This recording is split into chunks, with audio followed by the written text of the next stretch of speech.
depression. What does sugar have to do with depression? And how will taking sugar out of your diet help you recover faster?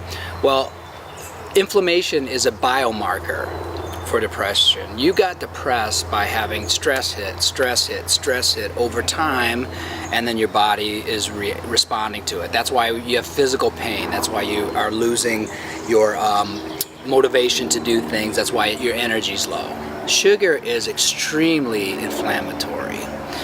It raises your insulin up and gives you all sorts of crashes.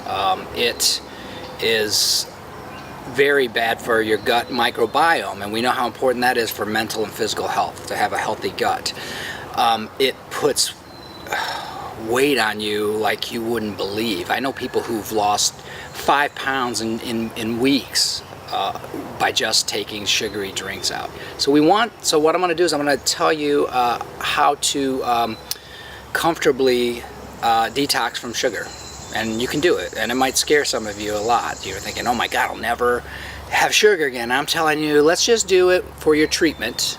And then if you decide that you'll want to go back to sugar, you can go back to sugar. I don't think you will, though, because I think you're going to start feeling really good.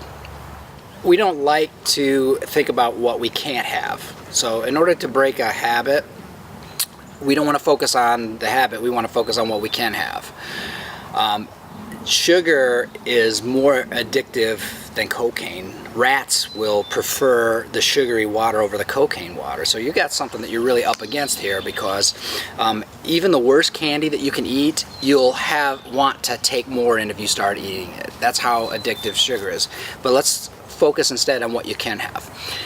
People generally use sugar because they are stressed out and they have trouble self-soothing. So you can watch the video that I made on reducing negative emotions. That'll give you some tips on feeling good, so maybe you cut the cravings down that way. I'm gonna ask you to take breads out of your diet. You can do that. You can stop eating bread. That will stop the ups and downs and make you more even hormonally. Remove dairy, that's inflammatory. If you can use almond milk instead, and to replace bread, throw meat into salads, or you can use lettuce wraps. Everybody has a sweet tooth, right? I like sweets too. So we want to get that fixed in a way that doesn't cause us problems to our health. I would suggest a few things. First of all, protein shakes. I know they have some artificial sweeteners in. Some of them have stevia, which is more natural, but it's certainly better than sugar, and you can get your fix without the ups and downs, the hormonal ups and downs. I like almond butter.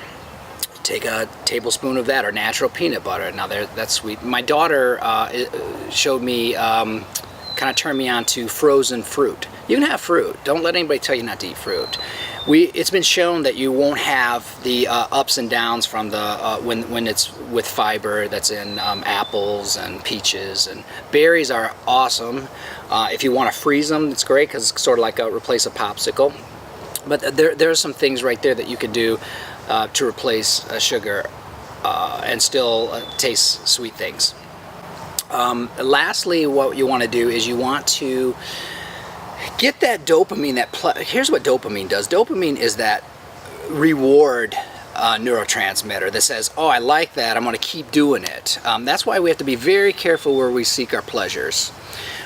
You got addicted to sugar, and it's highly reinforced right now. What we want to do is we want to get pleasure from real activities that are healthy activities. Exercise will help cut the craving down. Staying away from all those starches, processed food. Eat cells, right? Eat plants and eat things that eat plants. That's your rule right now. Shop around the edges of the supermarket. Stay away from things in boxes. Any food that has a health claim on it, stay away from it. If it says fat-free, you can pretty much guarantee that it's not going to be helping you do this. Okay? And also, go 80-20. Okay? Couple psychological tips is this. Try to go 80-20. If you screw up, okay, you screwed up, but 80% is a good goal. You can get a treat once in a while. You want a piece of chocolate or something, I would recommend dark chocolate, 80% or more if you're going to do that. But let's say you screw up a little bit, that's fine. Start with 80-20 if you can't just cold turkey kick it with what I'm suggesting, and then increase it to where you won't want it. Now here's the good news. Well, first of all, tell yourself, yes, I can have sugar again someday. While I'm treating my anxiety or depression or whatever the problem is, I'm going to just really reduce it to them. I don't think you're going to want it again because it'll start to make you sick after you've detoxed from it. So we're going to kick sugar for a while you're in treatment, because we want to get the inflammation in your body down and get you feeling good, get the pain gone. We're going to replace sugar with things that taste sweet, but don't give us that insulin spike and crash. So we're going to use frozen fruits. We're going to use almond butter. We're going to use protein drinks. Okay. And also we're going to be active and get that dopamine hit by doing activities that give us pleasure. Let me know how you're doing, and also post some ideas under this if you're looking at this on Facebook, and give some people some ideas on what they might be able to do to kick sugar during this period. Good luck. Let me know how you're feeling.